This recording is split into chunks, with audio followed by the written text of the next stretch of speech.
So I wasn't planning on doing any more videos until after I'd moved, because I hate this. I hate the fact there's nothing behind me, but I really wanted to do it with the shelves, but nothing good to look at. No Blu-rays, essentially. So I was going to leave, I think it's more echoey in here as well, actually, with nothing in here, so if that affects the sound, sorry.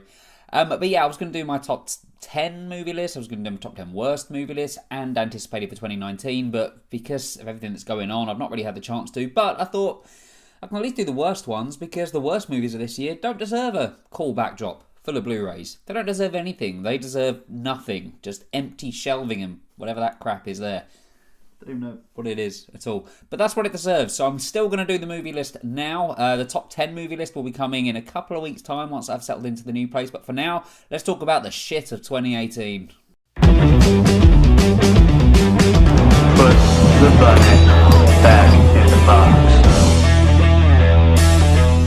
So before we get started though, I hope you all had a good Christmas. I hope you have a good New Year as well. I hope it's a relaxing one. At least Christmas, New Year, get drunk, do whatever you want to do. Hope it's fun. But for me, yeah, I'll be packing a lot. Not tonight though. Tonight is New Year's Eve. I won't be packing tonight, but after that I will be. But yeah, I hope whatever you got up to, it was a good one.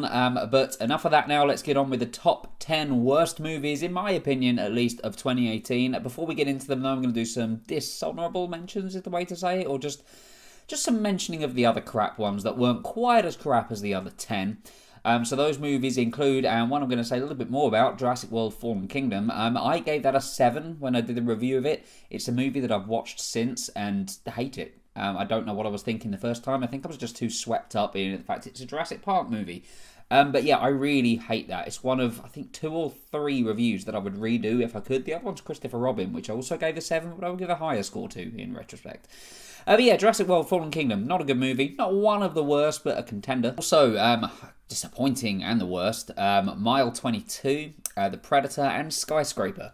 All movies that, yeah, just didn't do a lot for me at all. But again, not quite as bad to make the bottom 10, but yeah, not good movies. But now, the 10. And at number 10, we have I Feel Pretty.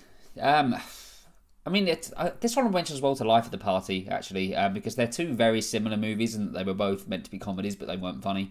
But this one, more than Life of the Party, just was awful. There was hardly anything to like about this movie at all. Amy Schumer's performance wasn't great in the slightest. The actual story was awful. There were so many inconsistencies with the plot, that there were so many plot holes, it was just insane. And it was boring in a lot of places as well. I didn't agree with the message behind it. I just thought it was a very, almost nasty movie in a lot of ways. And just not a fun one. Not one I enjoyed watching. Not one I ever plan on watching again. Really didn't like this movie at all. So I'm not really a huge fan of Amy Schumer, if I'm honest. I haven't seen a good movie with her in. But yeah, if this is an indication, I'm just going to give her movies a wide berth, because this was awful.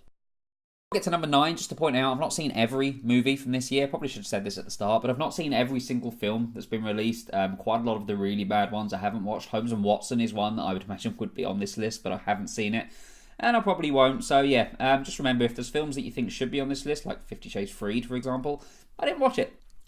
Number 9, Mamma Mia 2. I mean, this movie has the misfortune of tying into me just walking out of that film and hating it, and then finding out that James Gunn was fired from Guardians 3. That kind of all happened on the same evening, so I kind of relate the two, but even without the James Gunn situation, that just kind of made me go, ugh, movie world. This was awful. Just an awful film. There was one bit I liked, one bit of it, and that was where they're all coming across on the boats and they're singing, I think it was Dancing Queen, maybe? I can't remember the song they were singing, but they were all singing a song, coming across towards the island on the boats, and that was the one sequence in this whole movie that I liked. The rest of it was garbage. I mean, performance-wise, fine. Like, everybody did okay with it. But there was just nothing to this. It was just the laziest sort of movie. There was nothing surprising about it at all. There was nothing particularly inventive. It was just incredibly, incredibly bland, and I really hope we don't see a Mama 3-er. Number 8, Downsizing. And another thing to keep in mind is these are all movies that were released here in the UK in 2018. So this Downsizing might have been a 2017 one elsewhere, but for us it was this year. Wish they hadn't bothered, if I'm honest. This was one I was really looking forward to because I really liked the setup for it. Just people shrinking. I don't know why. I enjoy that. Land of the Giants, the old 60s show, I loved that. Just because of the idea of dealing with giants. It was fun. This movie, though, lacks fun. It doesn't deliver on what it should have delivered, which is a fun story about people being very, very, very small. Instead, it tries to do something completely different, and it sort of betrays its own premise in a way, because the actual shrinking aspect of the story is almost irrelevant about halfway through. It goes off in so many different directions and tries to do different things. And yeah, it would have been so much better if they just stuck to the fact that this is a movie about people that have shrunk down to tiny little sizes to live new lives. Like, that's a very, very interesting story, but the execution of this was just so far off that it just made for a really dull, boring and lifeless film. It just wasn't a good year for Matt Damon, really, because Suburbicon wasn't great either. It wasn't as bad as this, but yeah, not a very good film, and I really had hopes for this one. But Downsizing, real disappointment from this year. Number 7, The Darkest Minds. Oh, this film. I can't even work out where to begin with trying to explain why The Darkest Minds was so bad. It's, I think, best summed up with the fact that nothing in this film works at all. Absolutely nothing. Even down to the music used. It's just such a uninspiring film. The performances, not particularly good in this one. The actual characters themselves, bland, boring, dull. It makes the big sin of being so cocksure of itself that it's going to get a sequel that it literally ends where it might as well have the lead character looking at the camera going, see you in the next one. You're not going to get one. Your film didn't do very well. But yeah, I mean, I've no familiarity with the source material of this at all, but this film just is an example of why the YA movies just don't seem to be working as well as they used to. It feels like the wells almost sort of run dry with them, and this is a great example of it. The actual premise itself, there's some interesting things that could have been mined from it, and there were a few moments where I was like, oh, are we going to get something good here? But we never did. We never did at all. This just continued to just plod along, being really, really dull, with some of the worst dialogue I've heard this year, by the way. The script in this was shockingly bad. But yeah, nothing really to recommend about The Darkest Minds at all. It's one I watched, instantly tried to forget about, really did not enjoy it. Yeah, deserving of a place on the top 10 bottom list, Darkest Minds. Have you seen it? What did you think? Let me know. Have you read the book? Tell me about it. Film? Shite. Number 6, The 1517 to Paris. It's a tricky one, isn't it? Because the actual... I said this in the review. I don't know if I did a review for this. I might have done it in a burst review. But I said that the actual subject matter is interesting, and it is. And the three guys at the heart of this story are heroes. Like, you're not getting around that fact. They did an incredible thing. They all deserve our respect for what they did. It's pretty clear from the first second of this film that they're not actors at all, in fact. They are terrible at acting. There's an opening monologue at the start of this one, sort of a narration over some footage playing that just... It's hard to believe that it's in an actual film released in cinemas, because it's so bad. And just their performances throughout this never come to life. I don't understand why they were cast in the movie as themselves. I don't get it, because it must have taken one quick audition to be like, wait a minute, these guys can't act at all. But Clint Eastwood, who's the director of this one, Clint Eastwood did this, didn't seem to care. He was just happy to have them in there. And it was so boring. Such a boring film, until we actually got to the terror attack on the train in Paris, which is about 5 minutes, I think, of the movie. That's the only good bit of this.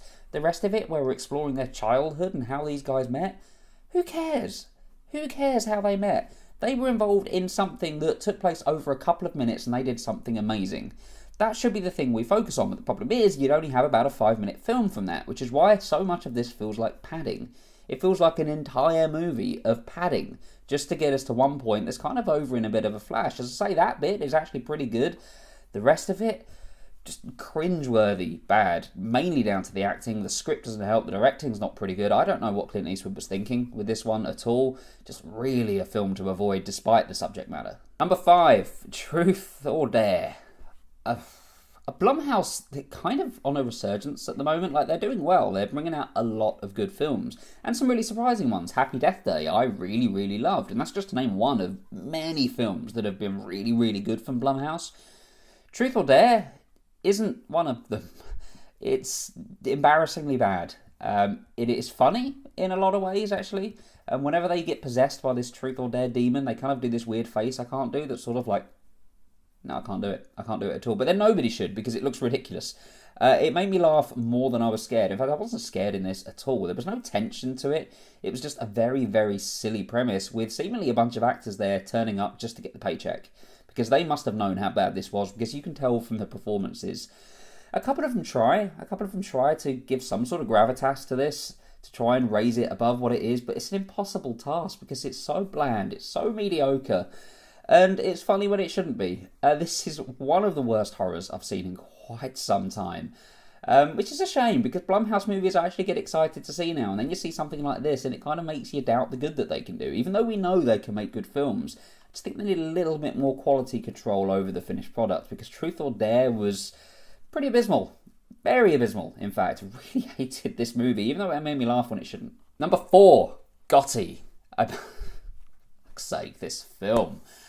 I think the most interesting thing about Gotti is the social media campaign about it, just pretending that all of the reviews they were getting were just critics not getting it, and then their 100% Rotten Tomatoes score, all through like fake accounts that had just been created just to give Gotti the score. Like, there's a whole story about the making of Gotti and the marketing of it that's so much more interesting than the film itself, because the film's trash.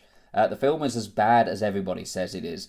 It's almost so bad that it's good on occasion, almost. And John Travolta actually isn't awful in this, but the story is muddled. It takes place over, I think, 3 different time zones. It's one of the films I don't remember overly well, because what is there to remember from it apart from the fact it's crap? But it just makes a story that could be interesting just forgettable.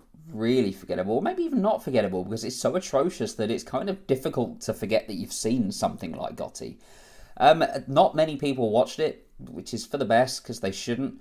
The director of it was E from Entourage. I mean, I quite like him, so I hope he gets some better things to do, but based on this, not really sure how he will, because he didn't add anything to this at all. Script was bad, everything really was bad about this. To say, apart from John Travolta kind of being alright in almost a fascinating way to kind of watch him in this car crash of a movie, there's nothing to recommend from Gotti at all, and the arrogance of them to think that they can trick people into going and seeing it is one of the most underhanded things I've seen from this year. So it's fascinating the way they did it, but there's no denying the fact that the people behind the marketing for this were dicks. Lying to your public and making things up just to get people to watch a film is about as low as you can get, and I probably should have put this at number 1 for that reason alone, actually. Not how you should do things. And your film was bad and you knew it. Number 3, Super Troopers 2. This one might be a bit divisive, I think, on the list. And I guess it depends on how your humour is. I like quite a lot of humour. In fact, most comedy things, I can find certain things to laugh about. But the ones I struggle the most is the ones that are just dumb. The ones that are just trying to be funny without being clever at all. I think there needs to be a little bit of cleverness in jokes to make them work and to make them land. And Super Troopers 2 was completely devoid of it.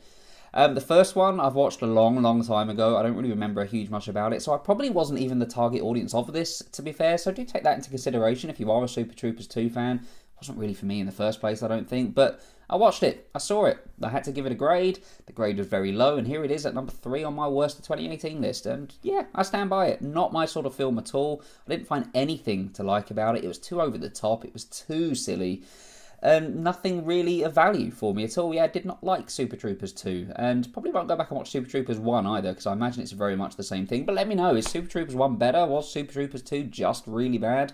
Do let me know in the comments on that one. Number 2, Action Point. I miss the days of Jackass. I do. I miss the movies. They're all really funny. Like, I can still watch them now and still laugh really hard at them. So many good things to like. The giant high five thing that whacks him in the face in Jackass 3 is one of my favourite things in a film ever. Always makes me laugh. So I was looking forward to Action Point. Because Bad Grandpa, what was it, Dirty Grandpa? Whatever the Grandpa one was that didn't have Robert De Niro in, that was a good film too, and it was done in the sort of way like this one. It was scripted, but at the same time there were real things happening. But the difference is with this one is that Action Point is entirely scripted. The stunts that you see, yeah, they're doing them, but there's no element of surprise on the general public with them, so it takes away a huge amount of what makes the Johnny Knoxville things work as well as they did, or the Jackass things work as well as they used to. Because this isn't good. There's not anything really funny about Action Point, and that's the biggest thing to take away. And to be honest, I felt bad for the actors. I felt bad for the likes of Johnny Knoxville, who are hurting themselves, giving themselves concussion and performing these outrageous stunts that just had the audience going, huh, Really? That's it? Like, they did all these things for absolutely no reason at all, trying to structure it around the story of a fading arcade park, and they're trying to bring adventure park, and they're trying to bring life back into it again. Like, there's something there, if you look hard enough, that could have been a good movie, but nothing about how they did it worked in the slightest. It was such a shame to see people I loved since a kid just in something so bland, so rubbish, so uninspired. I actually came out of this one just feeling a bit bewildered with what I've watched. I knew it wasn't going to be good, but I was expecting to have some laughs at least from it. I was expecting at least the stunts to make me laugh, but they didn't. I can see that it would have hurt them, but they weren't inventive in any way. It was just very by the numbers, and almost like the people had just turned up to make this movie just to get the check at the end of the film. There was no heart involved in it. There was no sort of thought put into making it good. It was just as average and bland as they come, and the movie I hated. And I don't want to hate movies with people like Johnny Knoxville, and I really don't, because I say I've loved these people since I was a kid. I've loved watching what they get up to, but they need to do better than this. While they still can, to be honest, because they're getting on a bit. I want them to at least have one good movie in them before their whole careers kind of, at least in what they do now, wrap up.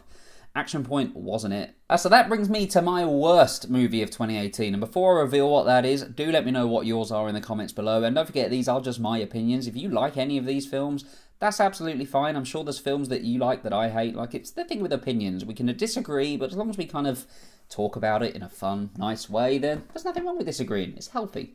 But I don't think anybody will be disagreeing about my number one choice, which is Show Dogs. Ugh.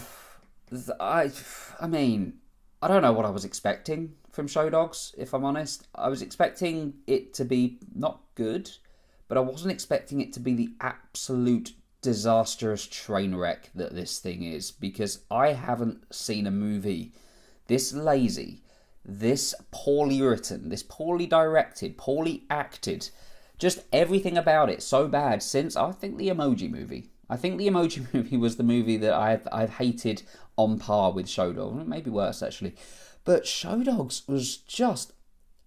like, there's movies that you can watch that are made for kids that still have something for adults. Like Smallfoot this year. I kind of enjoyed. Like, it wasn't great, but there were things about it that I personally liked. This... fuck off. Because nobody cared about this film. Nobody. They had a premise, they thought, screw it, let's just stick some words on a page and film it.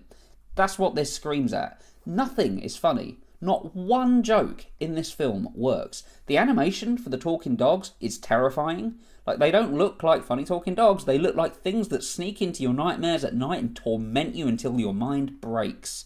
Terrifying use of making these animals talk. Hated it. Quite how they got Will Arnett in this, I really don't know. I can only assume that he was either paid quite a lot, or there was some massive Will Arnett scandal that somebody involved in Show Dogs knew about, and they were like, hey, I'll destroy the evidence if you come do this film. That's the only reason I can think he could be in this, because there's not a chance he could have read this script and gone, yeah, this works. Because if I read this script, I would have set fire to it. I can't explain how much I hated this film without going off into a rant, and I'm trying not to because I'm quite tired. I've been lifting boxes and things, I'm a little sleepy, so I'm going to try and keep this calm. But just films that are made like this, with no care for the audience at all, they just want to make some money, are the worst kinds of cinema. They really are, and I don't think you can get worse than this film this year. I keep using the word lazy, but it is. It's incredibly lazy. There's nothing of any kind of value in it at all. It's just an absolute disaster of a film. The screening I saw it in, there were kids in there. They were bored. The adults were bored. Quite a few people left halfway through, and I don't blame them. This isn't a film that you want to watch unless you absolutely want to punish somebody. In which case, lock them in a room, tie them up, and leave this on repeat, and I guarantee that they'll mentally die within 3 hours. So that's my list. They're my top 10 worst movies of 2018. Look out for the best of list coming soon. I hope to do it in the next week or two. I think once I've settled in, once I've sorted out where everything's going to go in the new place, then I'll do it. So I at least want that one to look nice. The worst movie, I don't really care so much because these films don't deserve my time. So yeah, I'm going to get all this sorted in the new place, and then we'll do the best of list. So the channel, as I say, may be a little bit quieter than normal. In fact, it already has been. I haven't uploaded since the Mary Poppins review. We will get back into the swing of things in January. I'll be doing episode by episode again. That'll be coming back for the new year. More movie reviews will be coming soon as well. But just bear with me a little bit while I get myself sorted. And thanks to all of you that have sent messages and stuff saying good luck with the move. Really appreciate it. And we need luck at the moment. Who moves over Christmas and New Year? weirdos do. We're weirdos. But thank you very much for watching this video and for watching all of the others in 2018 as well. I really appreciate everybody that has subscribed throughout the year. So I'm on, I think, 240 something now, and I've only been doing this a few months, so yeah, I'm really pleased. Every single person that does subscribe, I truly do appreciate it. Every person that comments and likes, really do appreciate that. And even dislikes as well. Even dislikes mean something because it's still interactions on the video, so if you dislike a video, you're helping me out. So thanks very much to everybody that's watched the videos this year. I hope 2019 is awesome for you. I'm getting married and moving in 2019, so it's going to be a big year for me, but I'm definitely going to be talking about movies and TV a lot more on this channel, and I can't wait to talk about it all with you. You can follow me on Twitter as well, at Joe Julians, and thank you very much for watching this video, and I'll see you on the next one in 2019. Take care.